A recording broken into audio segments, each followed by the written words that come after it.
अरे थांबा, नेता कोण आहे? तुम्ही आहे साहेब. मागे वा, चला माझ्या मागे. थांबा. बर ऐका, आपली गल्ली, एरिया, वार्ड संपूर्ण काही कव्हर झालेलं आहे, पण या गल्लीमध्ये असं एक घर आहे, त्या घरामध्ये 16 मतदान आहेत, पण त्या घरातलं मतदान आपल्याला अजिबात पडत नाही. तुम्ही सगळेजण एक काम करायचं, त्या घरात जायचं, 16च्या 16 जणाच्या साष्टांग दंडवत घालायचं आणि ते जे सांगतील त्या प्रत्येक गोष्टीला हो म्हणायचं. पण काहीही होऊ, त्यांचं मतदान आपल्याला पाहिजे म्हणजे पाहिजे. आणखी एक सगळ्यात महत्त्वाची गोष्ट लक्षात ठेवा, त्या घरात एक बाई आहे, प्युअर डाकू आहे बाई. ती बाई कोणाचंच ऐकत नाही, तिला उलटं बोलायचं नाही, अपशब्द बोलायचं नाही. ते बाई काही काम सांगू होच म्हणायचं. आलं लक्षात? चला तुम्ही पुढे, मी आहे तुमच्या मागे.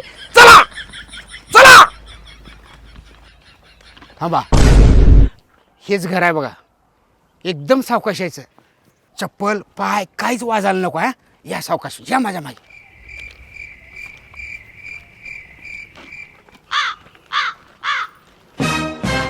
आता ऐका, सगळेजण ऐका, ह्या घरात जायचं, 16 मतदान आहेत, तेवढे कव्हर करायचे आणि परत यायचं. जाओ जाओ जाओ, जल्दी जाओ जाओ. साहेब तुम्ही पण चला की. आता मला शिकवतोस का कुठं जायचं कुठं नाही? चल तू, चल चल. तुमचा मुर्दा बसवला तुमचा. साहेब मत मागता, निवडून येता, 5 वर्षात एक पण काम करत नाही. तुम्ही परत माझ्या दारासमोर या. तुमच्या पाय नाही मोडले तर माझं नाव बदलून टाका. तुम्ही फक्त दिसा रे माझ्या दारासमोर.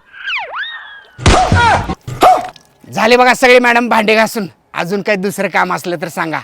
5 वर्ष दिवस अन रात्र मी तुमच्या सेवेत आहे. फक्त मत तेवढं मला द्या.